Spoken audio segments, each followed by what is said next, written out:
At a low level, Bronfman was probably very useful as a contact man with Moscow. Bronfman was never at any stage a contract agent for MI6, and so never carried the title paroles, a key intelligence word for mutual identification between agents, which greatly disappointed the eager Bronfman family head. At one stage, when it was thought that some of the family were acting suspiciously, watchers, intelligence jargon for intelligence officers keeping persons under surveillance, were put on the Bronfman family, but found only that one of the Bronfmans had been bragging to a United States cousin, the word MI6 uses for the CIA, who was unaware of the role of Edgar Bronfman. This was quickly corrected. Two Eagle Star directors, who were also the two top MI6 operatives, took control of the Bronfman family about 6 months after the war ended. Sir Kenneth Keith and Sir Kenneth Strong, whom we have already met, legitimated the Bronfman family by setting up Trizec Holdings. There is no one in the world who can do a better job of fronting through companies than MI6. Yet, like Switzerland, there is a dirty side to Canada that has been well hidden from view by the Committee of 300 under cover of the Official Secrets Act, a carbon copy of the British law passed in 1913. Drugs, dirty money laundering, crime, and racketeering are all covered by their infamous act. Not known to many is that, if charged under the Official Secrets Act, which can be interpreted any way the Crown agents choose, persons could face the death penalty.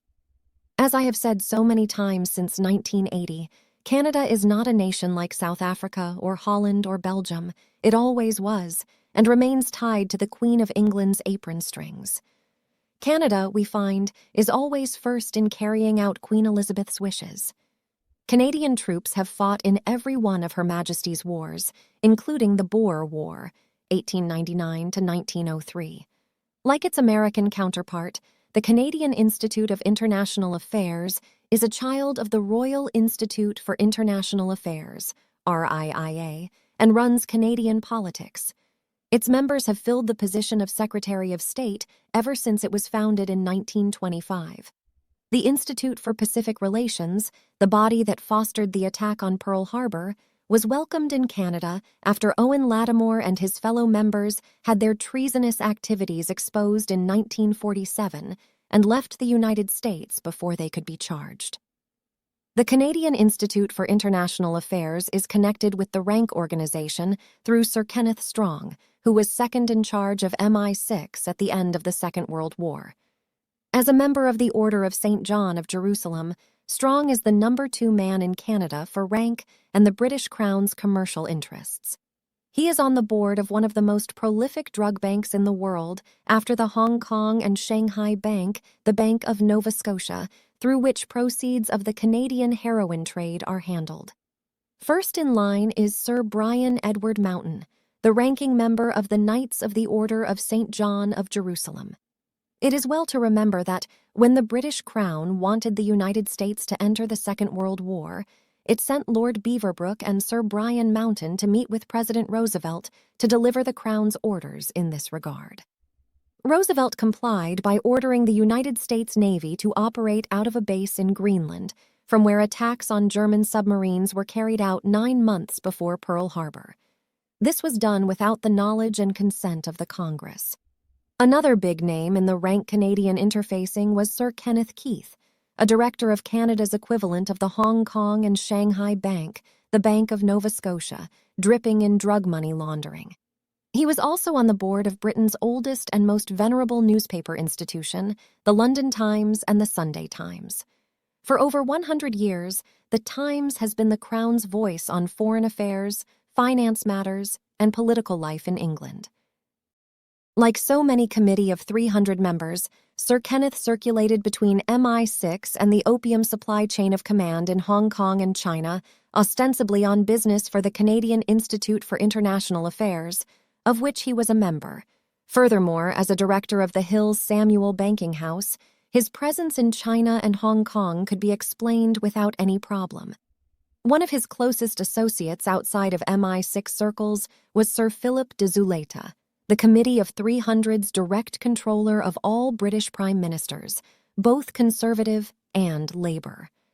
Sir Kenneth Strong tied in all the spokes of the drug wheel, including terrorism, production of opium, the gold markets, dirty money laundering and banking to its central core, the British Crown. At the top of British Crown control of Canada was Walter Gordon. A former member of the Queen's Hands-On Oversight Committee, also known as the Privy Council, Gordon sponsored the Institute for Pacific Relations via the Canadian Institute of International Affairs. As a former Minister of Finance, Gordon was able to place a committee of 300 selected accountants and lawyers inside the three main chartered banks, the Bank of Nova Scotia, the Canadian Imperial Bank, and the Toronto Dominion Bank. Through these three Crown banks, a network of committee of 300 agents responsible to Gordon oversaw the world's second-largest dirty drug money laundering operation with a direct open door to China. Before his death, Gordon controlled James Endicott, Chester Ronning, and Paul Lin, identified by MI6 as Canada's top China specialists. All three men worked closely with Zhou Enlai, who once told Gamal Abdul Nasser that he would do to Britain and the USA what they had done to China, that is, turn them into nations of heroin addicts. Zhou Enlai made good on his promise, starting with American GIs in Vietnam. Other close collaborators in the Canadian heroin drug ring were John D. Gilmer and John Robert Nicholson, both members of the Order of the Knights of St. John of Jerusalem. Lord Hartley Shawcross, who is believed to report directly to Queen Elizabeth II, was on the board of the Royal Institute for International Affairs and Chancellor of Sussex University, where the notorious Tavistock Institute for Human Relations is located, with extensive connections in Canada. As part of Rank's United States operation, no other single company has been more successful for Rank than the Corning Group, owners of the Metropolitan Life Insurance Company and the New York Life Insurance Company. Committee of 300 members, Amory Houghton and his brother James Houghton, have long served the British Crown through the above-named insurance companies, and Corning Glass, Dow Corning, and Corning International. Both sit on the board of IBM and Citicorp. James Houghton is a director of the Princeton Institute for Advanced Studies, a director of the J. Pierpont Morgan Library, a stronghold of the RIIA and the CFR, and he is also a director of CBS. It was the Houghton brother who donated hundreds of acres known as Y Plantation in Maryland to the British Crown's Aspen Institute. Also on the Corning Glass board sits the Bishop of the Archdiocese of the Anglican Episcopalian Church of Boston. All this gives the group its much-vaunted air of respectability, which insurance company executive S must carry, and as we shall see, in addition to James Houghton, Keith Funston, and John Harper, both on Corning's board, run the Metropolitan Life Insurance Company. The massive gridding and interfacing of just this one single unit of the Committee of 300 will give us a good indication of the vast power at the disposal of the conspirators' hierarchy, before which all knees are bowed, including the knee of the President of the United States, whomever that happens to be. What is important to note is how this American company, one of hundreds, is interfaced with British intelligence, with Canada, the Far East, and South Africa, not to mention its gridding of corporate officials and directors reaching into every aspect of business and politics in the United States. While Metropolitan Life Insurance Company does not begin to compare with the Committee of 300's giant Assicurazioni Generale, it is nevertheless a good indicator of how the Houghtons' power extends right across the business spectrum of the U.S. and Canada. Starting with R.H. Macy, whose floorwalkers no longer wear red carnations to honor the company's affiliation with communism, the Royal Bank of Canada, National and Westminster Bank, Intertel, a virulent and vile private intelligence agency, Canadian Pacific, the Reader's Digest, RCA, AT&T, the Harvard Business School, W.R. Grace Shipping Company, Ralston Purina Company, U.S. Steel, Irving Trust, Consolidated Edison of New York, and ABC, the Houghtons' power grid extends as far as the Hong Kong and Shanghai Bank. Another successful Rank company in the United States is the Reliance Insurance Group. As an integral part of the Strategic Bombing Survey, Reliance established the initial structural base for brainwashing, opinion-making, polling, survey, and the systems analysis used by the Tavistock Institute in the United States. The Reliance Insurance Company, based in Philadelphia, set up the corporate structure which enabled the Strategic Bombing Survey to be turned against the people of the United States, who, although unaware of it, have been subjected to savage psychological warfare for the past 45 years. A key operative in this assault on the United States was David Bialkin of the Committee of 300 law firm Wilkie, Farr, and Gallagher. Bialkin ran the Anti-Defamation League, ADL, for many years. The ADL is a British intelligence operation founded in the U.S. by MI6 and run by Saul Steinberg and Eric Trist of Tavistock. Saul Steinberg is the U.S. representative and business partner of the Jacob de Rothschild family of London. Reliance Corporation is home for Carl Lindner, who succeeded Eli Black when he fell from a 44th-floor window of a New York skyscraper.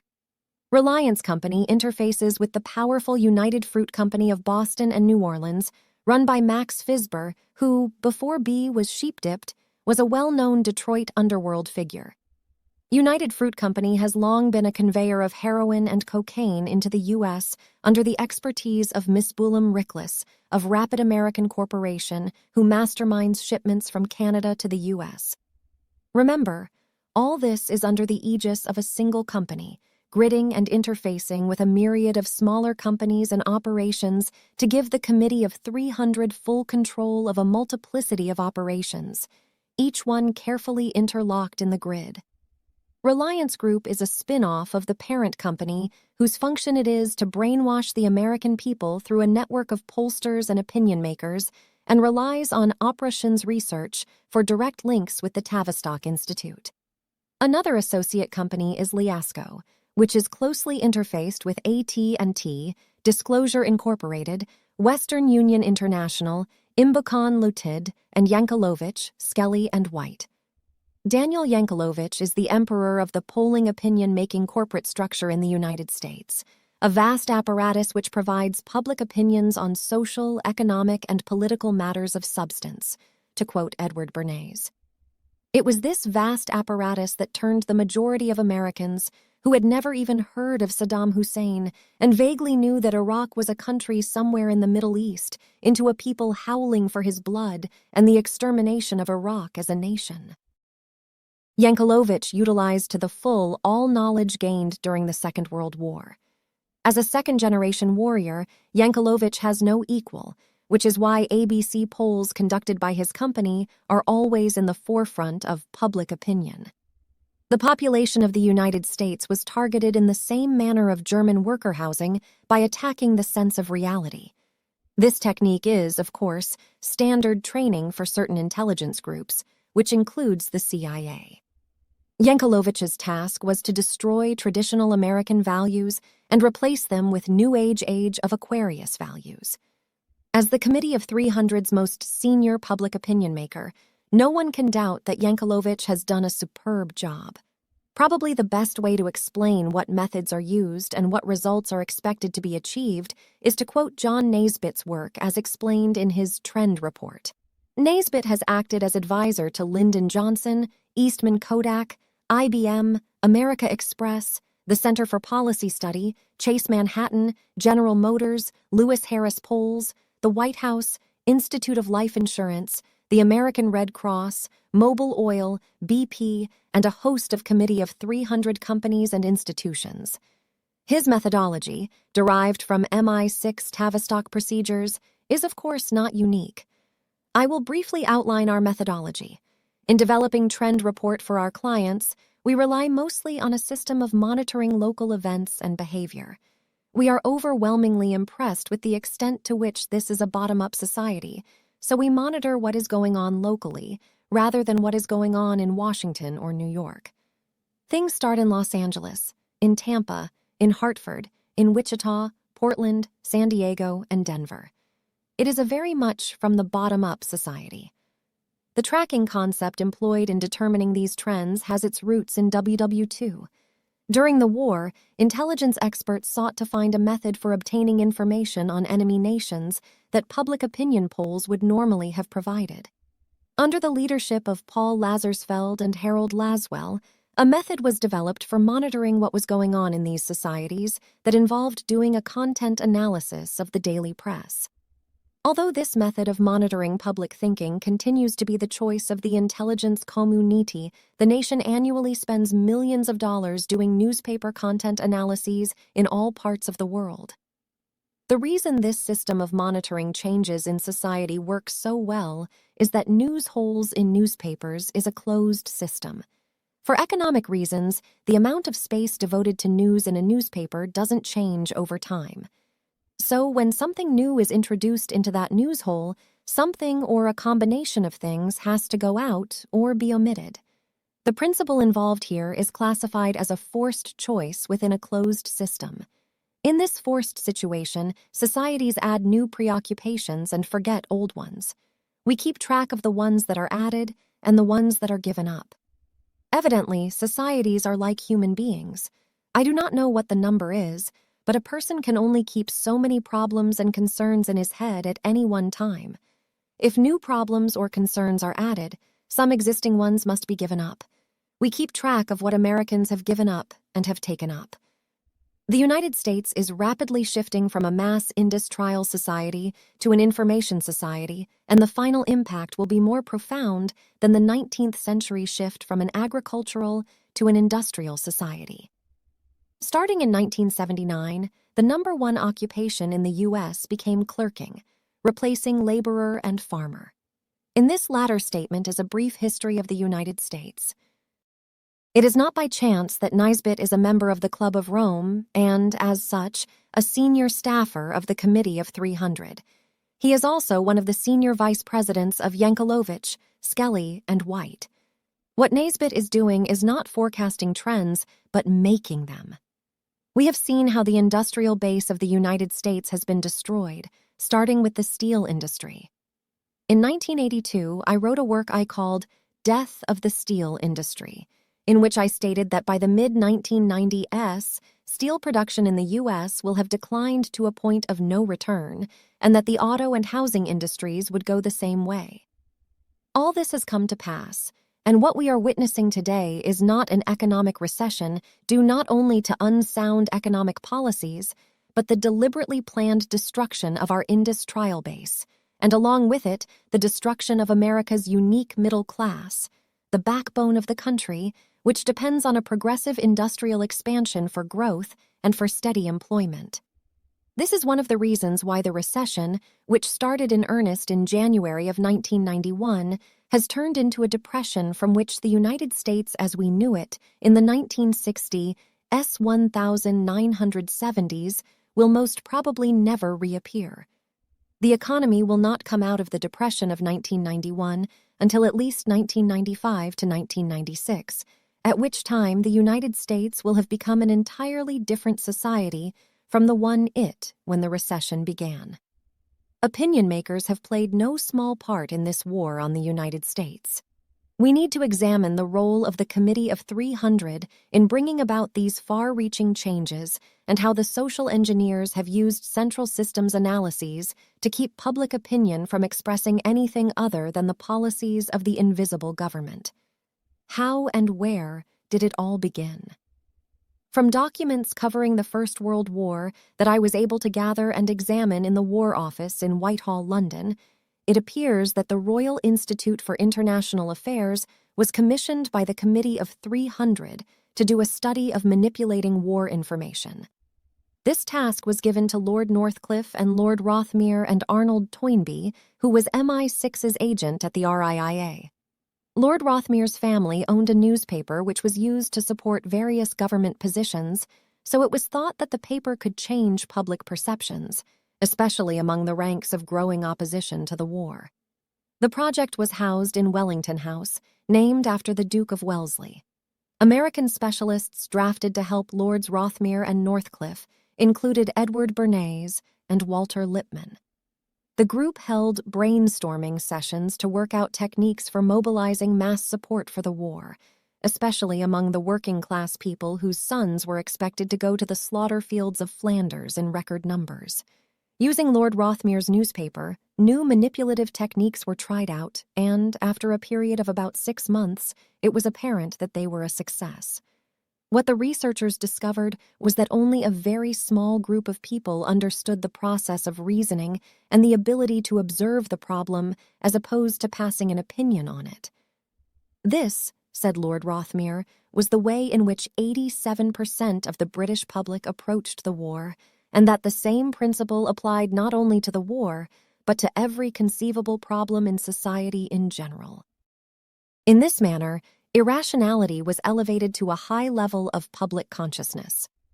The manipulators then played upon this to undermine and distract the grasp of reality governing any given situation, and the more complex the problems of a modern industrial society became, the easier it became to bring greater and greater distractions to bear, so that what we ended up with was that the absolutely inconsequential opinions of masses of people, created by skilled manipulators, assumed the position of scientific fact. Having literally stumbled upon so profound a conclusion, the manipulators put it to one test after another during the war, so that in spite of hundreds of thousands of the youth of Britain being slaughtered on the battlefields of France, there was virtually no opposition to the bloody war. Records of the time show that by 1917, just before the United States entered the war, 94% of the British working class bearing the brunt of the war did not have the faintest idea what they were fighting for, other than the image created by the media manipulators that the Germans were a horrible race, bent upon destroying their monarch and their country, and who had to be wiped off the face of the earth. Certainly nothing has changed because in 1991, we had the exact same situation created by the news media, which allowed President Bush to flagrantly violate the Constitution in waging a war of genocide against the nation of Iraq with the full consent of 87% of the American people. Woodrow Wilson can be credited, if that is the proper expression to use, of jumping on the public opinion manipulators' bandwagon and using it to further the causes whispered in his ear by his controller, Colonel House. On instructions from President Wilson, or rather Colonel House, the Creel Commission was created, and, as far as can be ascertained, the Creel Commission was the first organization in the United States to use the RIIA techniques and methodology for polling and mass propaganda. The psychological warfare experiments perfected at Wellington House were used in the Second World War with equal success, and have been in continuous use in the massive psychological war against the United States, which began in 1946. The methods did not change, only the target. Now it was not German worker housing, but the middle class of the United States that became the focus of the attack. As so often happens, the conspirators could not contain their glee. After WW2, in 1922 to be precise, Lippmann detailed the work done by the RIIA in a book he called Public Opinion. Public opinion deals with indirect, unseen, and puzzling facts, and there is nothing obvious about them. The situations to which public opinion refers are known only as opinions, pictures inside heads of human beings, pictures of themselves, of others, of their needs, purposes, and relationships are their public opinions. These pictures, which are acted upon by groups of people or by individuals acting in the name of groups, are public opinion, with capital letters. The picture inside the head often misleads men in their dealings with the world outside of their heads. No wonder Lippmann was chosen to make the people of the United States like the Beatles when they arrived on our shores and were thrust upon an unsuspecting country. Combined with the propaganda sent forth night and day from radio and television, it was only a comparatively short time before the Beatles became popular. The technique of radio stations allegedly receiving hundreds of requests from imaging listeners for Beatle music led to charts and ratings for first the top 10 and gradually escalated until, by 1992, it has expanded to the top 40 on the charts. In 1928, Lippmann's compatriot Edward Bernays wrote a book called Crystallizing Public Opinion, and in 1928, a second book of his was published entitled simply Propaganda. In it, Bernays described his experiences at Wellington House. Bernays was a close friend of master manipulator H.G. Wells, whose many quasi-novels were used by Bernays to help formulate mass mind control techniques. Wells was not shy about his role as a leader in changing lower-class society, mainly because he was a close friend of members of the British royal family and spent a great deal of time with some of the most highly placed politicians of the day, men like Sir Edward Grey, Lord Haldane, Robert Cecil of the Jewish Cecil family that had controlled the British monarchy since a Cecil became the private secretary and lover of Queen Elizabeth I, Leo Amery, Halford Mackinder of MI6, and later head of the London School of Economics, whose pupil Bruce Lockhart would become MI6 controller of Lenin and Trotsky during the Bolshevik Revolution, and even the great man himself, Lord Alfred Milner. One of Wells' favorite watering holes was the prestigious St. Ermin's Hotel, meeting place of the Coefficient Club, a club to which certified gentlemen only were admitted and where they met once a month. All of the men mentioned above were members and also members of the Souls Club. Wells claimed that any nation could be defeated, not by direct confrontation, but by understanding the human mind, what he called the mental hinterlands hidden behind the persona. With such a powerful backer, Bernays felt confident enough to launch his propaganda.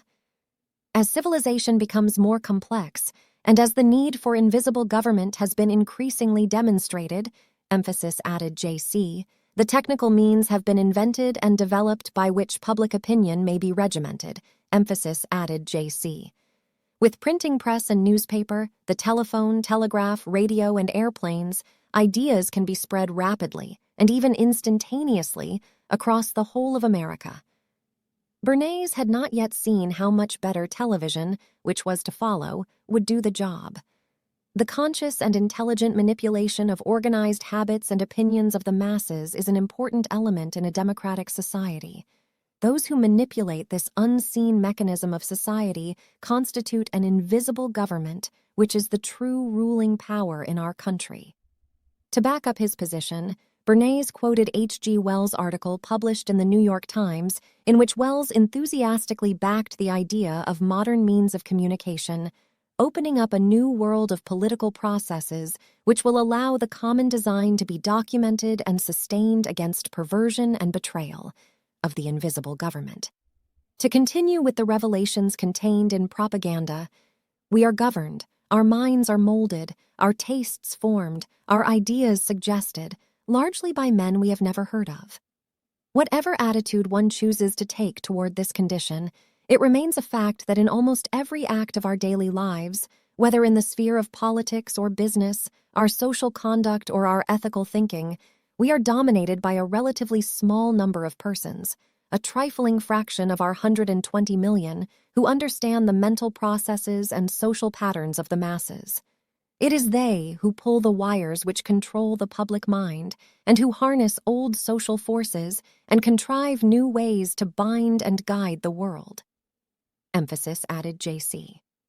Bernays was not bold enough to tell the world who the they are who pull the wires which control the public mind, but in this book we shall make up for his intentional oversight by disclosing the existence of that relatively small number of persons, the Committee of 300.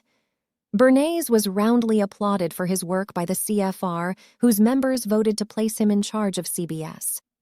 William Paley became his undergraduate and eventually replaced Bernays, having acquired thorough knowledge of the new science of public opinion making, which made CBS the leader of the field, a role which CBS television and radio has never relinquished. Political and financial control by the relatively small number, as Bernays called them, is exercised through a number of secret societies, most notably the Scottish Rite of Freemasonry, and perhaps even more importantly, through the Venerable Order of the Knights of St. John of Jerusalem, an ancient order consisting of the British monarch's hand-picked executives chosen for their expertise in areas vital to the continued control of the committee. In my work, The Order of St. John of Jerusalem, published in 1986, I described the order in the following manner.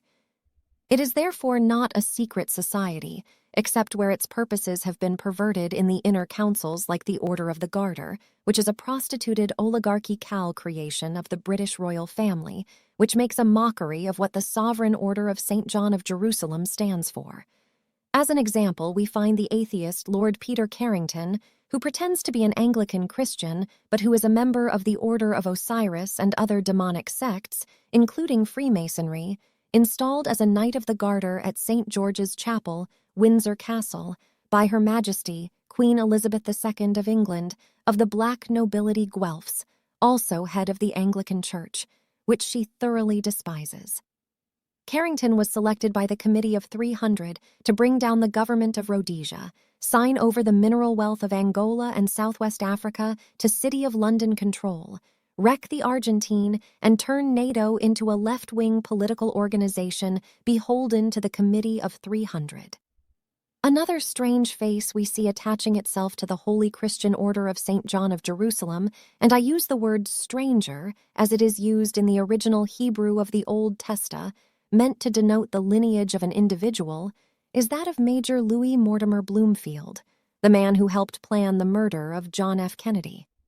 We see photos of this strange man wearing with pride the Cross of Malta, the same cross worn on the sleeve of the Knights of the Order of the Garter.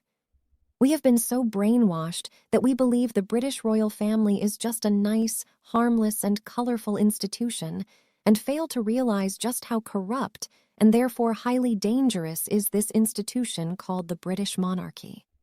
The Knights of the Order of the Garter are the innermost circle of the most corrupt public servants who have utterly betrayed the trust placed in them by their nation, their people.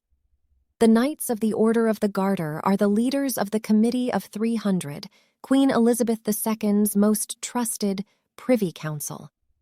When I did my research on the Order of St. John of Jerusalem some years ago, I went to Oxford to talk with one of the masters who is a specialist on ancient and modern British traditions. He told me that the Knights of the Garter are the inner sanctum, the elite of Her Majesty's most venerable Order of St. John of Jerusalem.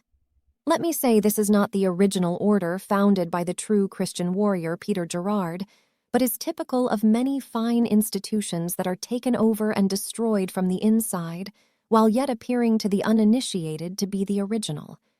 From Oxford, I went to the Victoria and Albert Museum and gained access to the papers of Lord Palmerston, one of the founders of the Opium Dynasty in China. Palmerston, like so many of his kind, was not only a Freemason, but a dedicated servant of Gnosticism. Like the present royal family, Palmerston made a pretense of being a Christian, but was in fact a servant of Satan. Many Satanists became leaders of British aristocracy and made immense fortunes out of the China opium trade. I learned from the papers in the museum named after Victoria that she changed the name of the Order of St. John of Jerusalem in 1885 in order to break away from the Catholic connection of the order's founder, Peter Gerard, and renamed it the Protestant Most Venerable Order of Jerusalem. Membership was open to every oligarchical family that had made its fortune in the China opium trade, and every thoroughly decadent family received place in the new order. Many of these venerable gentlemen were responsible for overseeing the Prohibition era in the United States from Canada, where several of its members supplied the whiskey ferried to the United States. Notable among this group was Committee of 300 member Earl Haig, who gave his whiskey franchise to Old Joe Kennedy. Both Prohibition and the distilleries who met the demand for alcohol were creations of the British Crown, acting through the committeemen of 300. It was an experiment which became the forerunner of today's drug trade, and the lessons learned from the Prohibition era are being applied to the soon-to-be legalized drug trade. Canada is the route most used by Far East heroin suppliers. The British monarchy sees to it that this information never becomes public. Using her powers, Queen Elizabeth rules over Canada through the Governor-General. One wonders how modern Canadians can accept such an archaic arrangement. Who is the Queen's personal representative, and on down the line to the Privy Council, yet another archaic hangover from colonialist days, and the Knights of St. John of Jerusalem, who control Canadian commerce in all of its facets. Opposition to British rule is suppressed. Canada has some of the most restrictive laws in the world, including so-called hate crime laws imposed upon the country by Jewish members of the House of Lords in England. At present, there are 4 major trials in various stages in Canada involving persons charged with hate crimes. These are the Finta, Keegstra, Zundel, and Ross cases. Anyone who dares to try and show proof of Jewish control of Canada, which the Bronfmans exercise, is immediately arrested and charged with so-called hate crimes.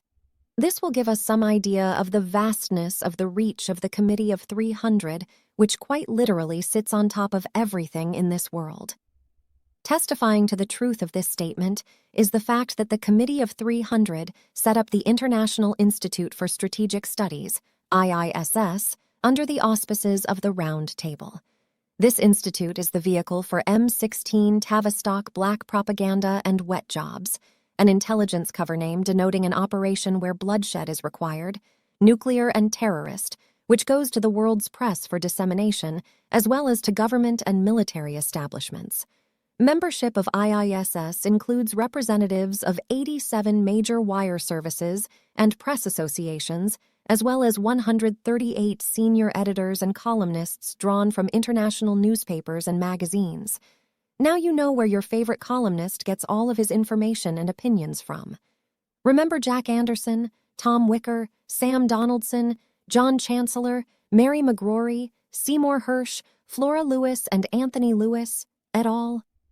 The information provided by IISS, especially scenarios like those prepared to blacken President Hussein and to justify the coming attack on Libya and condemn the PLO, are all specially tailor-made for the occasion.